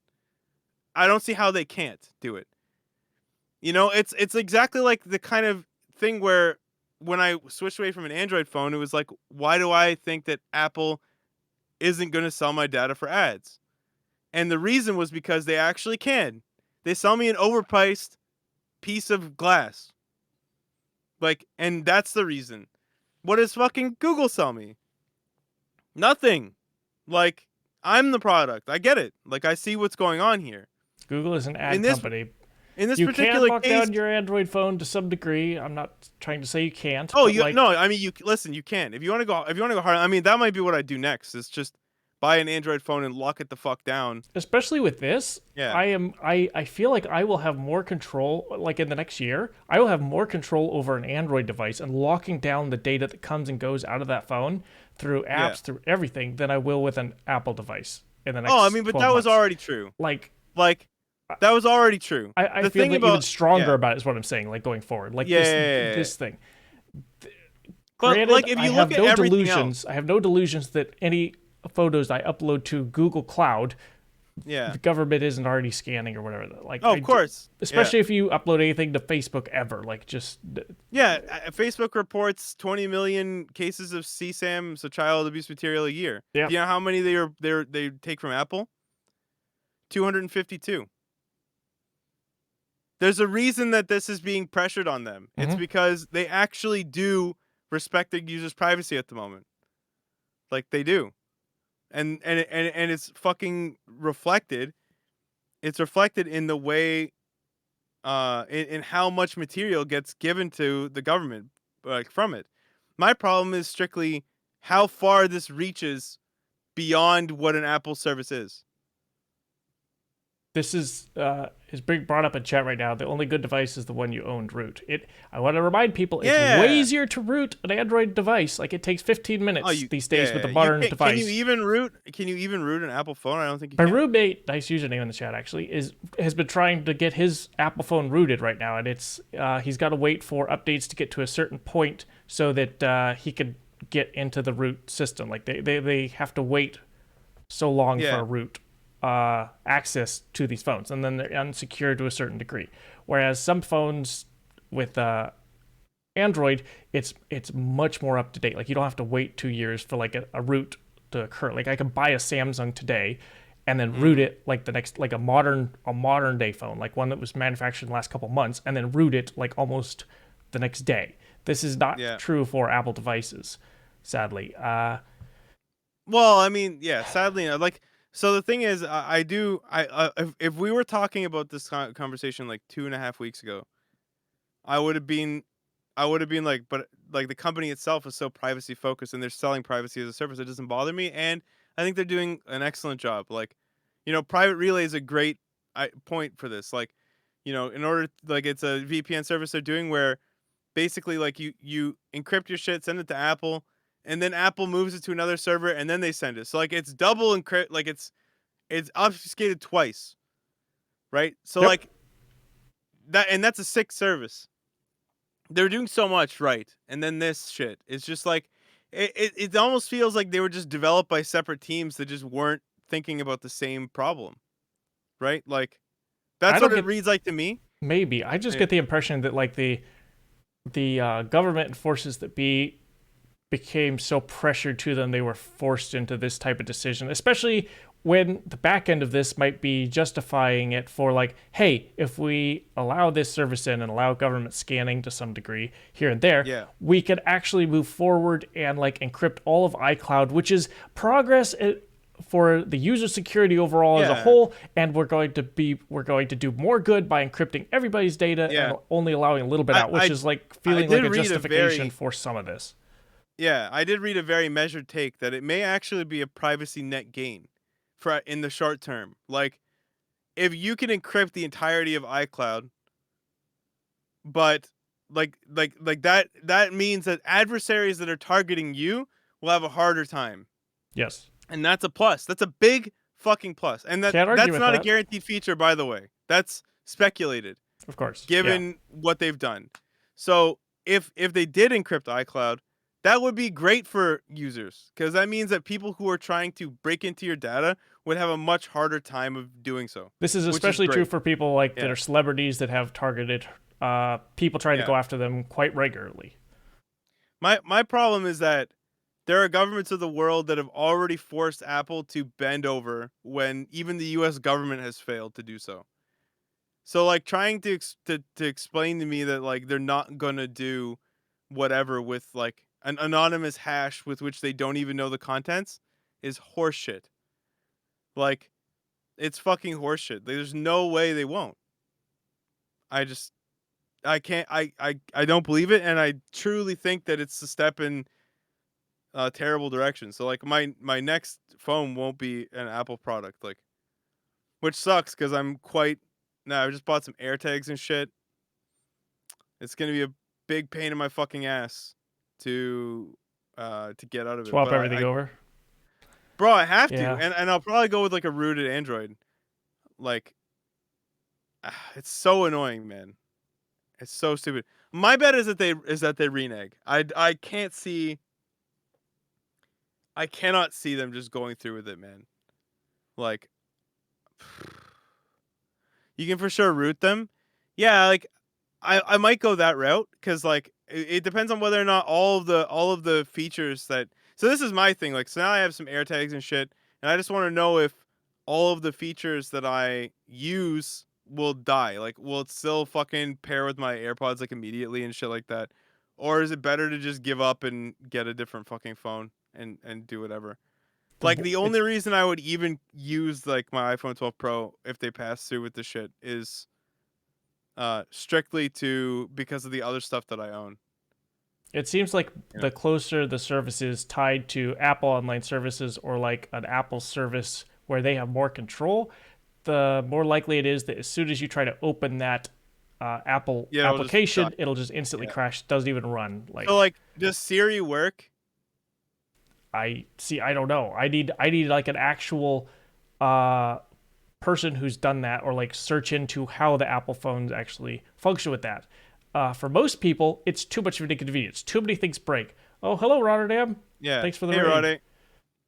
We're just talking about Yeah. Apple services and phones. Apple services. But like even to that credit, man, like they're gonna put fucking. I think they're gonna do Siri local on phone so that it never even leaves.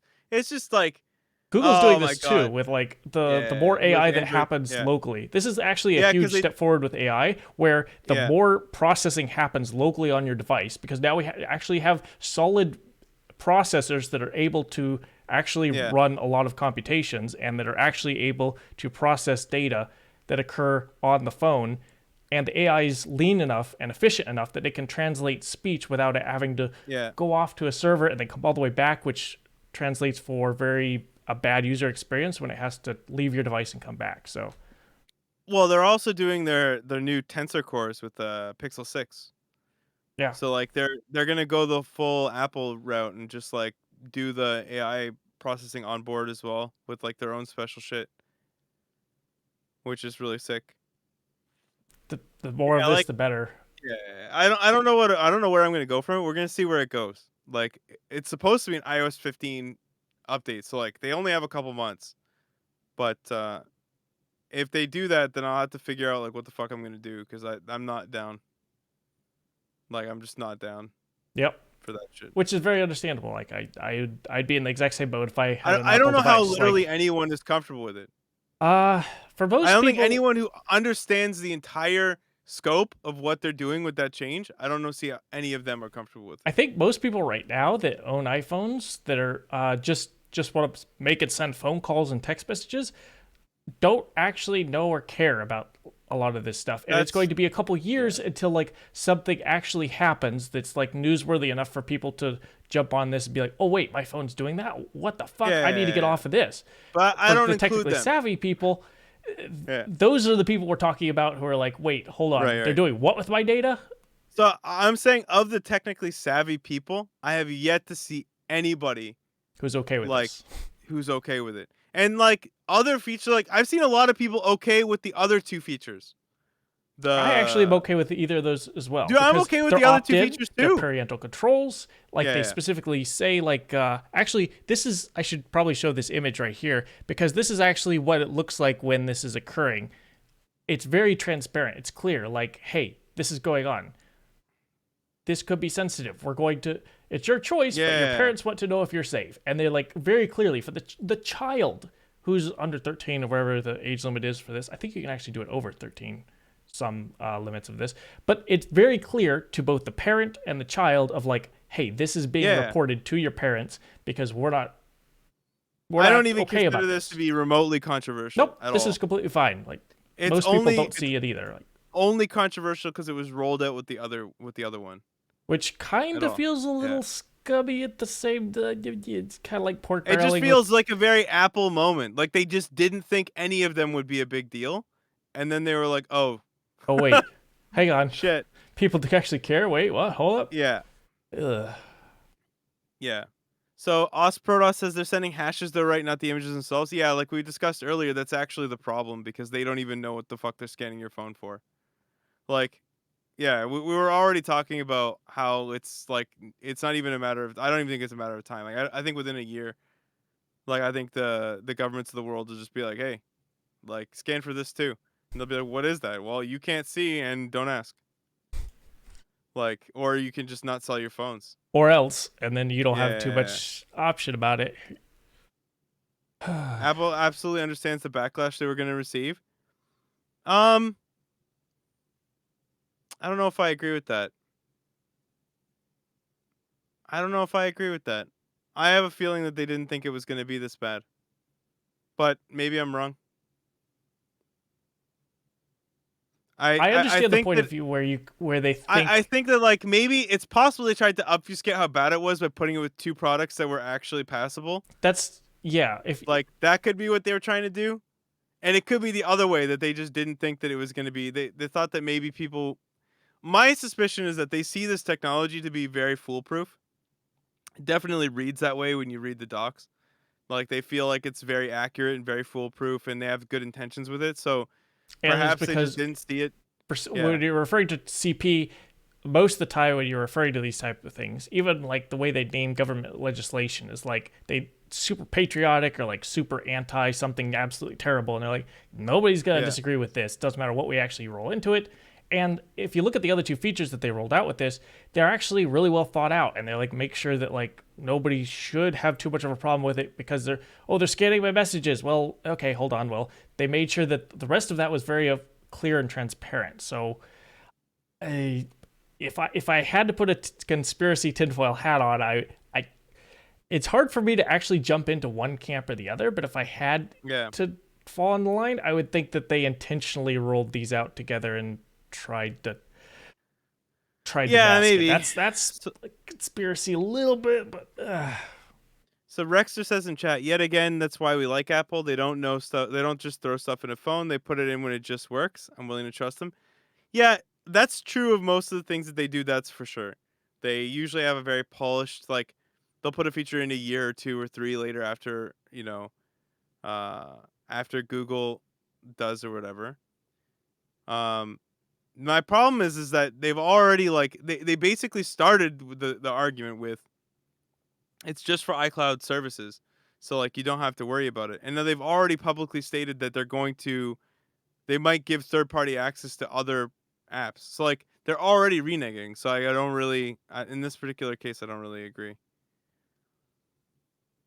a lot of this, when you read a lot of the documentation about this, they're listing the number of countries of like only 27 countries have enacted legislation significant enough to like combat some of these offenses, but then they sort down through these and they talk about which countries have been actually able to process criminal charges for this, and it's like, Yeah. oh, this has been severely or not severely, very detailed thought about and sorted through of like how this information is going to go out to various governments, not just China and the United States or whatever. This is something that's big on the back end that's been working for quite a while to report Yeah. bad content. Like it feels very, very thought out. So sure, Yeah. I understand people will probably not have a problem with it for the next year or two and it'll probably be fine, but it's like a matter of time thing.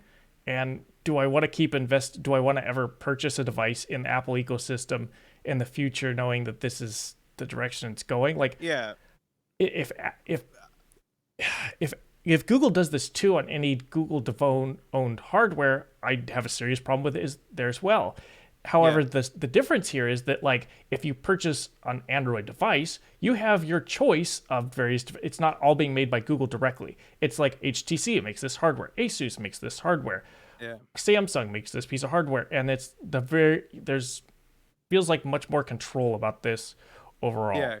Google's gonna do 100%. Again, like the reason that this makes me so sus is because if they really wanted to just keep their servers clean, they would have just done the check on the back end.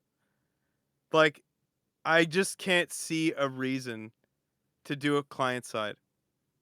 Like aside from either like I just think that maybe they have an immense amount of pressure from the government in general, or perhaps like they really believe that strongly in the tech. Yeah, I mean, but I mean maybe they would just want to encrypt iCloud, but They're putting like the processing point closer to the end user yeah. so that they can say, hey, look, all of our services on the back end are 100% secure so that like whatever does Yeah, occur is at I the know that local that's user the end. idea, but I'm That's how absolutely not all right with it. oh, I'm not I, either, but like yeah. I'm saying, I think that's what happened in a back room. I think that that's it too. Like a lot of people are skeptical about that because again, they haven't actually acknowledged that they're going to encrypt iCloud. Period. So No. yeah, Privacy is one of those things where we have to talk about it and push it forward as a society to actually move the needle and make sure the companies know that they're being kept accountable to some degree. Because if we don't, they just go hog wild, and then anything you do with any piece of electronic anything, you just sign away whatever you do with it. It's just like you don't actually own the hardware anymore. Congratulations. I mean, this is the kind of shit though that like this is where I kind of give up because like if this company that was literally selling privacy can't pull it off, then I'm fucking kind of done. I'm willing to go back to like a brick. Like put me in a cabin in the woods. Yeah, No no, internet. not even that. Like Okay. I'll just like listen. Like I'll use my PC for work, and I'll just go back to owning like a Flip phone or fucking flip something. phone. Yeah. Like the thing is, like if it's not serving you, like if it's not doing what you want, if it's doing its own thing, like it's a tool that's doing its own thing.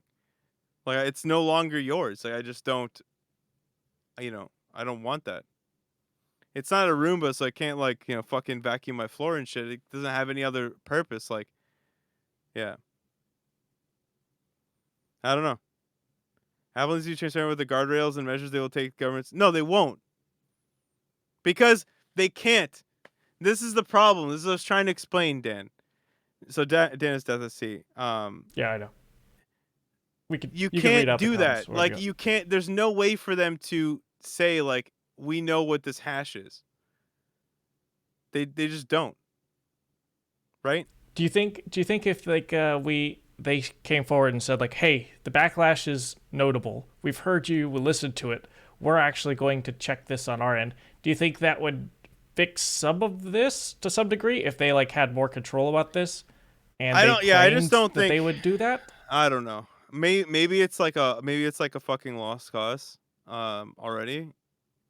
I don't know what they're gonna do. It's all up for grabs because Apple's notorious for just doing shit even when people screech like really fucking loud about how much they hate stuff. So Oh yeah, yeah, I you don't know. like this specific thing in iPhones? Yeah, no, it's going away forever. Your headphone jack? Yeah, no, you're never getting that back. Yeah. Like, Yeah. oh yeah, there we go. Headphone jack. Something Joey mentions. Yep. They're like, hey, this is the direction we're going. Hey, your ports on your iPhones? Yeah, it's they're all going to be wireless charging at some point. If okay, maybe that one's not actually accurate, but like it feels like they're very much a company that's like, this is the path. You're either on or off board, but there's no Yeah. changing it. Yeah, actually, Dan, I've talked about that a little bit. So, Dan, Death says the fetishization of privacy on phones to the point where they're more private than your home and prevents reasonable search and seizure has no place in modern society, in my opinion. So, like, this is actually kind of true because your house has windows and you can hear through the walls if you've got like the dish, and like you can wiretap a cell phone line. Like, there's all sorts of ways to see into what people are doing, but an encrypted file is actually garbage to anyone who doesn't have the key, right? And if you delete that key, it is no longer a thing anymore. Like Forever. there's no way to ever open it. So like yeah, I'm willing to concede that like Apple is facing a very serious conundrum where um you're just kind of like you have some moral responsibility. At least they feel they have some moral responsibility to solve this problem, and people can actually have this material and encrypt it and defend it in such a way that no one can ever know that they do have it, which is a problem. But like the problem with my problem is still at the end of the day that the way that they're going around it is they're going about it, they don't even know what they're like. I that is the part, like the fact that it is a hash, there's no way for them to even know what the fuck that they're doing, and this causes a problem for me. Like there's no way I can see around it. It's 100% going to be abused. There's no way it isn't. I think to deny that it will be is just that's naive, right? Like yeah. I'm on board with that. Yeah. Yeah. So like I think that there. First of all, I don't think the encryption of everything in your iCloud is worth that trade off at all. Personally, I don't think it's worth the trade off. I don't think they are the only ones with the master key to the back end anyway, and iClouds aren't being fucking broken into on the back end. That's not a trade off I feel is fucking worth it. I would much rather that they just go through that, right? Like, and you know, just because they're doing this, so right now they're doing it in iMessage and they're doing it in Google in iCloud, right? In iCloud Photos. So like, what's stopping people from just using like Signal or whatever other encrypted messaging app? Like nothing. So I mean, if it's gonna get extended to other apps as well, like I don't see how they're not going to get around it. And um, yeah, I mean, if you take that approach of like anything that's encrypted is like too secure to exist because you can't break into it. Like at what point, like the amount of trade offs you make there are very high when it comes to how vulnerable you are. Because one thing I don't think that people who make the argument about encryption understand, like, is how fucked you are. It's not like your house where like you have doors and you actually have to be at my house to break in to like get the stuff in my house, right? If your data is like unencrypted or, not secured in some way, you can get that shit from anywhere, right? Like the number of trade-offs you make to give back doors like that are high. And this is a very good way of doing what they want to do if they literally only did with it what they said that they're going to do. I actually agree with that.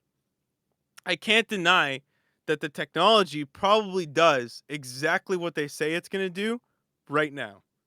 And it does it on the services that they say that they're going to do it on. That's probably true. But again, like they've already done stuff for governments of the world that they swore up and fucking down they wouldn't do. Period. Right? They swore that they wouldn't be putting that your iCloud data would be stored on mainland America. That's not. Yeah. And they fucking swore that like every single country is treated the same, but they remove like material from the emojis and whatever that some countries are upset about. Right? So like it's not it clearly like they don't you don't even have to like give a hypothetical. They're already doing it. So like this is not the way, in my opinion, and I think that's extremely easily abused. I just don't, and it will be. So I How long think do it's you probably think just before this is one of those things that's eventually? I agree I with you. It'll literally eventually don't be, see but how they like, make it the fucking year without trying to putting an insane amount of pressure. Do you imagine being able to fucking like scan every single person's phone for like for Winnie the propaganda and Pooh. shit?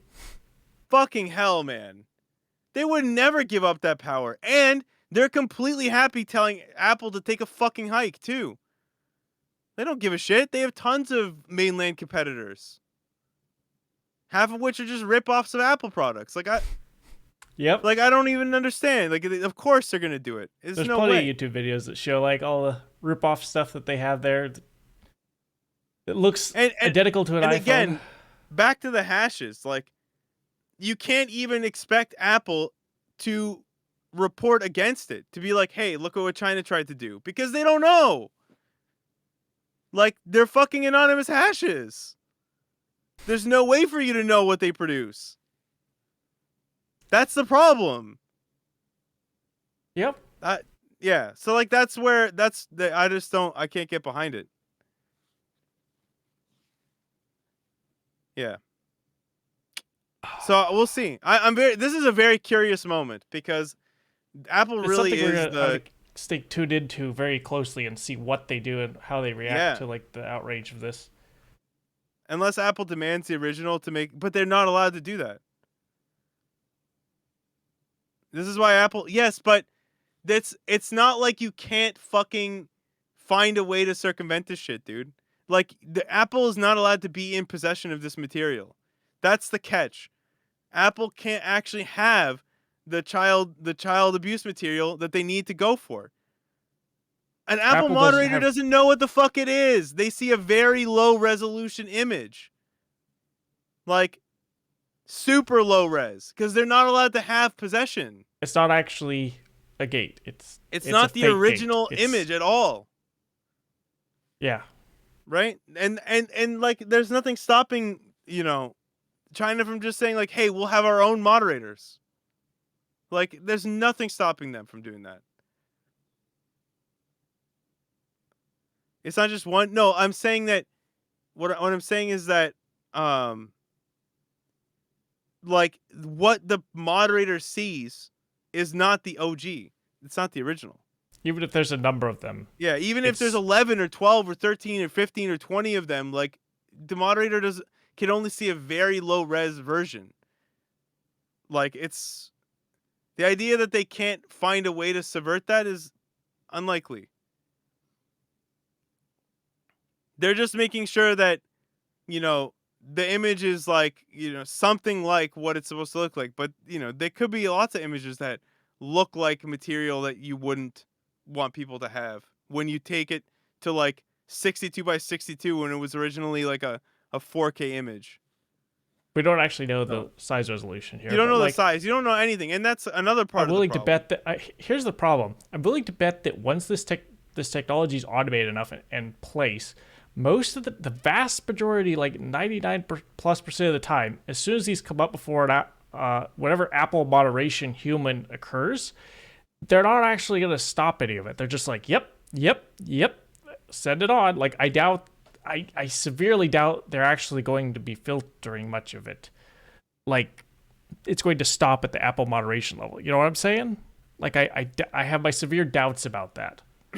Well, I don't even, again, like, at some point, like, you do have to, like, at some point, I do have to give Apple the credit that, like, they will, like, there's, like, a certain amount of subversion that will be obvious, right? Like, if China's like, hey, yeah, so, like, take these hashes and, like, we're going to use our own moderators, and, like, okay, so, like, now there's, like, a level of sus you've hit where it's, like, going to be a problem. I, I don't know. There's so many ways that this could just go fucking wrong. I don't know, and I really I would really just prefer if they really were doing it for iCloud security that they just found another way, as far as like actually scanning iCloud was concerned. I'm way more comfortable with that. They can have my fucking photos. I don't give a shit. That I could have control of, like, yeah, whatever Yeah, I upload to the cloud, 100% go through with it. Whatever's on my device, yeah, don't touch yeah, this. Like that's yeah, the line, I think, and I would be much happier if they also drew that line. But yeah. And to in all fairness, as it stands at the moment, right? That is the case. You have to be using iCloud backup or iMessage backup. As of right now, that is the case. So right, like if you don't do those things, your phone is not scanned. So um I guess like at some point they have to cross the good faith argument. Like they have to cross the line over what they like will and won't scan. My concern was already like, okay, so what's stopping them from just giving this potential to Facebook or WhatsApp or whatever? And they literally said that they're considering third party. Like, I'm just a broken record at this point, but it bothers me that if they really were just doing the iCloud shit, they wouldn't have said that. Maybe it's to do, maybe it's for any service trying to be like with an iCloud backup, like right? WhatsApp. Some of the stuff is saved in the cloud. I understand Yeah, it because you like for open example, GoodNotes. WhatsApp Like I have messages. GoodNotes. Yeah. GoodNotes has an iCloud backup, so that I don't lose my notes. Yep. So I imagine that if that's what they mean, it's so like this is one thing that okay, I will concede. If they say, hey, listen, like we'll only run it for anything backing up to iCloud, then I can like I will begrudgingly concede in that way. If there's a way to ensure that that's actually the case, and obviously like the phone does stuff, like it's not like it just does it, you know. There's ways to know that like it's actually scanning your images and shit like that. So if it's any service that is backing up onto iCloud, then maybe I will I'll be a little bit more tentative to just fucking scrap like everything I've got going on in my life and switch or something like that. But if it like becomes that any app can sort of like tap into this fucking feature and it can just run locally, then that's kind of fucked. But Yeah. because like if it's there's like there's two levels to it, right? Like if it's only doing it with material that's sent to iCloud like on its way out, like device side, then it's like okay. Maybe. That would be a threshold I'd be okay with if it does locally, Well, but it's but that might be outbound. the level with which they're running it on, right? Like, They need to specify that then. Literally, just I don't. Yeah, so like I would why imagine that don't that's. they say that though? I would imagine. Well, because. If it is, why don't they say that? Especially when they've said like so much of so many But other I think it's kind of details. implied by the iCloud backup, no? Like that it only runs on. Yeah, I imagine that it's got to be like. I don't think they're just doing it for every file that is like both in both places. It's got to be on the exchange, I'd imagine. This is what I think they're probably doing, right? Like on the exchange of information. So like when I send something to iCloud, they take a look at it before they encrypt it, package it up, and send it. That's what I imagine is happening. And the only reason that they're doing it that way is that they get around the fact that it's that's the only place that's not actually encrypted already. So my concern is obviously the tech can just be easily swapped to position, like it doesn't have to be something that's sent and received or whatever. It can just be any file or whatever. But Once the code's there to do this, though, like yeah, the but again, ability for somebody Apple to services, like, see, you can't. I refuse to think about it that way because it's like saying like, well, your phone has a GPS tracker, so any app can just use your GPS. Like, no, the phone itself has there's to give specific perms permissions. Yeah, to use that, right? yeah. Yeah. So Dan says, at this point in time, they do not proactively scan iCloud. They only respond to reports for someone has tipped off storage. That's true. And they also have access to iCloud, and I'd be way more comfortable with them just fucking proactively scanning iCloud than this, in my opinion. Especially if they're going to give it to third-party apps. I would much rather they just did it on their end. Like, I'd be way more comfortable with it. Personally. But I'd also become, like, I'd be very uncomfortable, but not throw my phone in the trash can uncomfortable with them scanning on exchange on my end. So like in order to scan, it would have to be sending to iCloud. On that, like, on that level, I would be like uncomfortable, but not so uncomfortable that I will throw my fucking phone in the bin. If they encrypt If they iCloud, encrypt iCloud, yeah. they're going to I prevent understand themselves that. from responding to reports. And the solution to that is they give themselves a backdoor to all encryption, which means it's not actually encryption. So No, it's like, yeah. okay, what are we doing? Like, Can you really use an iPhone nowadays without iCloud? Yeah, they of kind course of you can. they kind of Yeah. make it hard to like use certain No, you uh just need enough storage. No, you services. can. You can. Yeah, and most of the services have another route. Like, I think GoodNotes has like Google Drive support as well. Like, and you could just keep shit local. You don't have to use an iCloud. You don't have to use iCloud. Like, what do you even have to use iCloud for? Like, contacts? I like have to. Everything can be saved locally. The biggest issue I think with iCloud is that you know, device storage isn't infinite. So And they make sure to charge you very heavily for any time yeah, you they do. purchase Yeah, something I use beyond the base iCloud. model. I use iCloud only for photos and I don't even think I have iMessages backed up because I don't really care. All my stuff is backed up locally to a Yeah. computer I own, which has a RAID system, and then if I want to back that up somewhere else, it's also Yeah, I don't even encrypted. know how Like, you do a local fucking backup with yeah, I guess you could just literally do a I wonder if you could just do like a local backup like on a PC or something. I can with the I'm Android. sure you could actually. I don't know But yeah, I think you with can I. do it with Apple as well. Okay, I'd hope so anyway. Yeah, well, the thing is, personally, I just don't give a shit if Apple sees my photos. Like, I don't care. I don't. But that's like, I understand why people would care. I just personally don't. So it's not something that I would avoid for that reason. Right. Yeah. Any One of other the key thoughts? features that, yeah. Yeah, that's actually true too. I suppose iMessage would be like non-functional between iOS devices without iCloud backup, right? Or can it sync between them without iCloud backup? I think it can. Yeah. I thought it couldn't though, because like I think if you like send a photo or something, the other Well, they've person's got like phone is AirDrop off. and shit, so I imagine like if it's in Bluetooth range or Wi-Fi range, it could That's what I'm still. saying. Like if you send a message to another iPhone user and their phone is off, like it's stored somewhere up there, so it's using some sort of cloud service. If it's not directly iCloud related, it's cloud No, related but to it's Apple. iCloud backup Like though. Like it's you're storing a permanent backup of record of everything, not just like pending messages. right.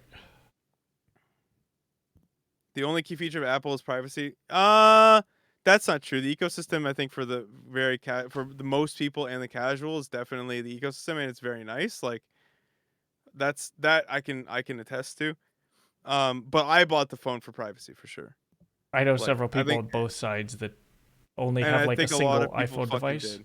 I know several people with a single Apple device and it's only the phone. Then I know other people who have like the Yeah. iPods, the Apple PC, the MacBook, I tend to use this shit it's for anything that's not productivity related. Like personal. I don't work with the device, but Right. yeah. Yeah. Yeah, I mean, I don't think there's much more to add. Like I definitely think that there are good arguments for why this kind of thing is like a necessary it's a necessary pursuit, I'll say. I don't like the way that they're doing it. And that's I think a lot of people are in that camp. And For sure. it's going to be very interesting to see where this whole thing goes, This is one of in those my things that opinion. we're going to certainly keep an eye on and report back any Yeah. updates on, because this is kind of important for the future of privacy and how technology works with devices here in just in general, because like Apple's usually been at the forefront of these privacy discussions and how technology moves forward with these features like this. So um Yeah. Yeah, we'll see what's up. But I don't even know what to go to next. I think I have to go with like a full on fucking rooted phone. That's gonna be an interesting adventure.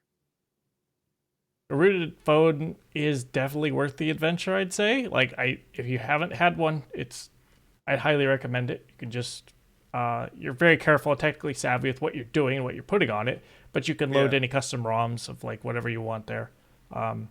Just have to make sure that the ROMs you install are trusted, and then you're good. Um, Yeah. is that about it for this week, or you got anything else? Yeah, no, that's it. I'm gonna go eat. Okay. I guess we gotta do the ending plugs for this stuff. So for sending us topics for future, if you want to see something discussed, a topic or like hardware reviewed or whatever, we've set up Sal's Discord with special channels to send us tech topics or streaming topics. Yeah. Send us any information you have it there. There'll be links for that in. If you can make like a link that goes directly to that channel, otherwise just go to the Discord. Yeah, so I'll explain very quickly how it works. So if you join my Discord, you'll see that there's a category for Almost Essential Podcast, and there's two channels. There's a basically for topic submission. Use it if you want to talk about the things in there. Just spawn a new thread. Like the new threads feature is really good to just like have conversations about particular topics, without actually cluttering up the entire like thread line or the entire Channel. channel. Yeah. Threads Yeah, is so pretty we can useful on see it. Discord that way. Yeah, it is actually. It's going to be good because a lot of our, I think a couple, I read quite a bit from Discord today or for today, so Yeah. We do have a Patreon set up. We have the basic levels of $5, $10, and $100 set up. But one of the ways that I'm trying to consolidate things is under here. I've listed all of the podcast platforms here in a nice, neat format: Podbase, oh nice. Spotify, iTunes. Speaking of Apple, Amazon, Google Podcasts, etc. And the YouTube playlist here with the videos. This is a decent way to do it. This is just patreon.com/always essential. And then you can go through Nice. and subscribe to whichever podcast service you are so inclined to do so. Yeah, I think that's become a about it. patron so that I can explain to my wife why I lose an hour and a half a week. Yeah, do that. Sounds like a good idea. Yeah. Your Okay. support's muchly appreciated. If you're watching on YouTube, subscribe. If you're here for Roddy's Raid, give the channel a follow if you're interested in this and future playing StarCraft content and Apex, CS:GO, stuff like that. Yeah. That's about it for this week. We talk mostly just about tech and streaming stuff. So, and Yep. anything in those two realms, we like to hear about it and talk about it. Holler at us. Next week I will be on East Coast for work stuff. I'm quite busy for the next week and a half. Not sure when the next one will be, but probably not next week. Okay. Good Sounds to know. good. Thank you very much, everybody. Bye-bye. All right. Take care.